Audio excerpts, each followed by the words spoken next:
অথচ এই যে বাংলার রাজ্য, কি সাক্ষ্য প্রমাণ আছে তোমার? বাঙালিদের রাজ্য, উপজাতিদের ইতিহাস মাত্র 500 বছরে। ও কাকু, তুমি নিয়ে দরবারটি লাগাইতেছো? হ্যাঁ, করো হাত জোড় কে কিন্তু এখানে একটা রং কথা কয়ে লিখছে, উপজাতিদের ইতিহাস 500 বছর পুরানো নয়, উপজাতিদের ইতিহাস 5000 বছর পুরানো। দরকার হইলে গুগল করে লাও। হ্যাঁ, নেট টেট আসেনি। ছোট মুখে বড় কথা। এই যে আন্দোলন করতেছো, এটি কার লেগে করতেছো? আমরা কি কইছি আন্দোলন করতে? আর একটা কথা, বয়স তো হয়ে গেছে, 2 দিন পরে টেক্কাতে যাবে। আমরা চিন্তা করছো, এখনো সময় আছে, এসব বন্ধ করো। এই রাজ্যে শান্তি ও সম্প্রীতি বজায় রাখো। বাধ্য হইতা।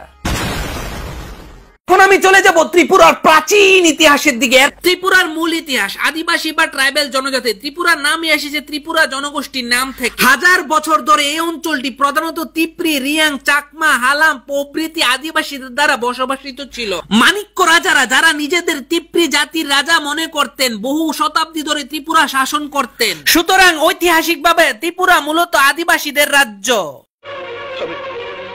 আমি বিশ্বাস করি না।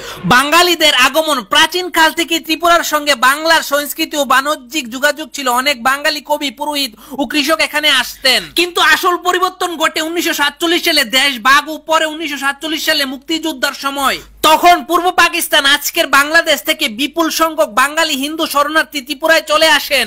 এর ফলে কয়েক দশকের মধ্যে জনসংখ্যার গঠন পাল্টে যায়। আগে আদিবাসীরা জনগোষ্ঠী ছিল, কিন্তু ধীরে ধীরে বাঙালিরা জনগোষ্ঠী হয়ে যায়।